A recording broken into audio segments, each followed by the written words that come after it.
Again, Boker Tov, everyone. Good morning. It is Friday morning.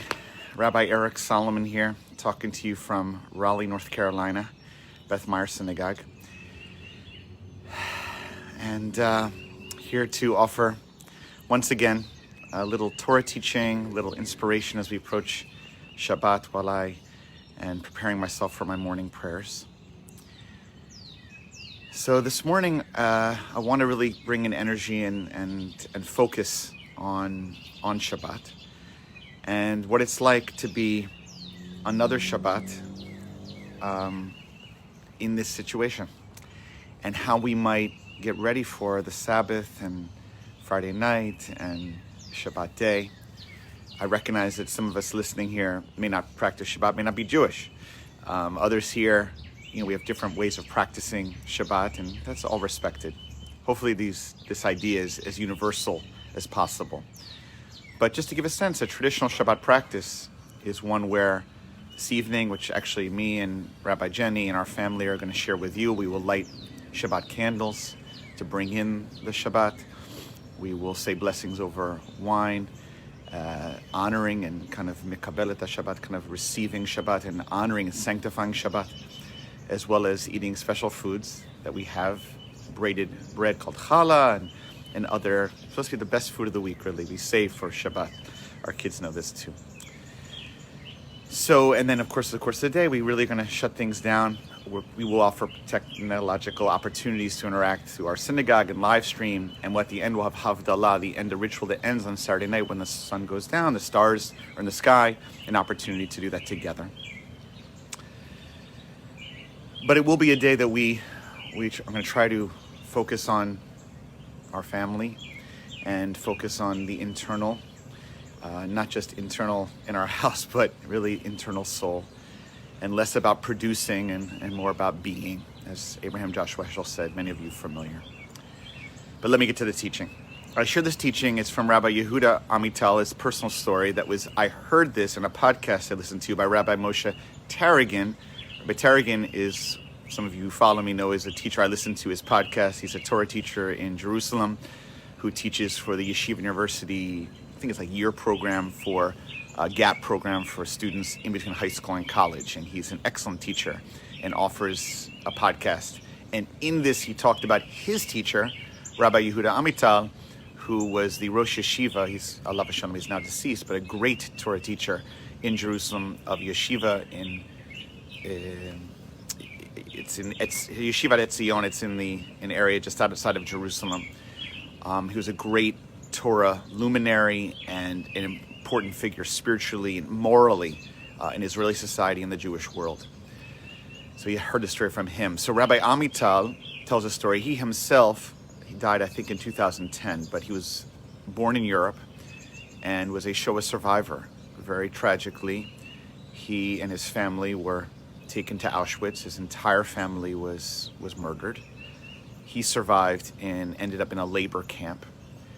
And he told the story to his students at a time when his students were studying. Apparently Passover's coming, Pesach, and the Seder is, par excellence, like the meal in our Jewish practice of like delicious family, friends. So apparently during that time, there was a call up for the military, and a lot of his students were not going to be able to enjoy the usual Seder. And so he gave them this story of inspiration to try to help them. And this is his story. So his story is that he was a very reverent, pious, observant Jew back in Europe, and obviously suffered enormously beyond words during the Holocaust, during the Shoah and Auschwitz and labor camps. And he was unable to practice any aspect of Judaism, certainly regularly or in any way publicly, or it was all done in a compromised fashion or hidden fashion. So he told the story that he had one of all the limited clothing or belongings he had. I imagine it was somehow stored in his bed, his wooden barracks. He had a white shirt, I think a very basic white shirt. And he hid it in his barracks, and he would not use it all week. It just sat there. But on Friday, as Shabbat was coming, like today, when he would be called out to work for all the day. And of course, the Nazis did not in any way honor his or any other member of the community's Shabbat practice. It was a long day of work, laborious, painful, you can imagine. And it would go past sunset. So in a sense, he was unable to bring in Shabbat in any traditional way. That, there's nothing, it's out of his control. He was enslaved. But what he would do in the morning, on Friday morning, apparently right around now, is he would take that white shirt and he'd put it into his pocket and he'd hold on to it, and then he'd wait, knowing approximately when Shabbat time would start. According to our tradition, that's 18 minutes before sundown, the time when we traditionally light the candles to bring in the Shabbat. And he would go in a surreptitious way as possible, somewhere to the side, and he would take the white shirt and he'd put it on his clothing, either under his clothing or somehow in a way that wasn't really seen.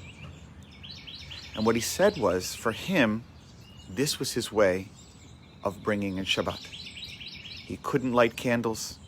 He couldn't speak words of the Torah portion of the week. He couldn't drink or eat delicious food. Obviously, he couldn't be with his family. He couldn't be with dear friends. He couldn't luxuriate in the Shabbat experience of what a Shabbat meal or Shabbat prayer or Kabbalat Shabbat, beautiful prayers like Lecha Dodi, the most beautiful piyutim and spiritual poetry. None of it. And he had years of that experience. All he could do was put on that white shirt.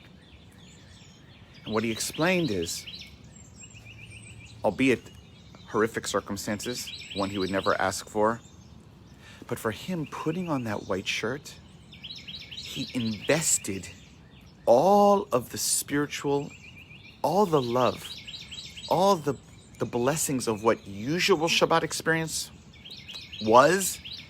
He invested in simply putting on the shirt. And when he put it on, he felt like he was making Kiddush, like he was eating challah, like he was singing Zmirot, the songs of Shabbat. Just by putting on the shirt, he put into that all of it. He said that to these Israeli young people who were going off to serve, who were very disappointed they wouldn't have a Passover Seder with all of its unbelievable practices. It was going to be a short thing with grape juice in the army, not saying basically, when you eat that matzah, this is my words now, it's not going to be the kind of matzah you eat at home and with your family and friends and taking time and several hours of a Seder. You're going to have 10 minutes, but when you just chew that matzah, let it feel the sense of Passover that you invest all of your heart and all of your soul. So I offer this for today, and so did Rabbi Tarragon. For many of us, however we practice Shabbat, some of us may usually light candles, etc., whatever it may be, whatever our Shabbat practice may be, or maybe want to initiate. Maybe this is a chance to try. Maybe you don't usually light Shabbat candles, but this Friday night you feel a call saying, hey, I want to be united with others. Whatever you do, whether you spend time turning off some of the technology perhaps, whether you light Shabbat candles, maybe you don't have challah this Shabbat, maybe you just have others because you couldn't get out and get it. Who knows? But whatever you choose to do, let's do it like it's our white shirt, investing all of our heart and all of our soul. Let's savor it. One of the powerful teachings of this, I feel, is so profound, is that sometimes we have so much. Sometimes we are so blessed with so many things that it's hard to appreciate one thing. Now, I wish we're in a situation where we could appreciate all the things that our normal life would offer. But maybe we're going to pick one thing. Maybe it's one opportunity to just hug and hold people we love. Maybe it's an opportunity to study the Torah portion of the week. Or maybe to read a book or reread something that touches our heart, that gives us uplift. That normally would just be one of the things in our life that might give us joy. But this Shabbat, perhaps we have to invest everything in it. And when we taste the challah, or drink grape juice or wine, or have whatever food we have, maybe it isn't our nicest food of the week because we couldn't get it from our shopping experience, but we savor it, we're grateful for it. We imagine the people that we'd like to be for Shabbat together, even if we can't be. Maybe we put them on FaceTime and things like that. But we invest everything we can in just one simple thing. So, friends, I pray that we will return back to Shabbat practice where we can do all of the beauties of the beautiful Shabbat that I fell in love with as a kid and only grew to love even more as an emerging adult and adult. The opportunity to luxuriate in time and friends, family, the chance to study together with people. This Shabbat won't be like that. But we'll all have, as Rabbi Amital said, Zal, our white shirt. So I wish you all, first of all, that we'll see you again if you are able this evening around 6:30ish for lighting Shabbat candles with us, making Kiddush together.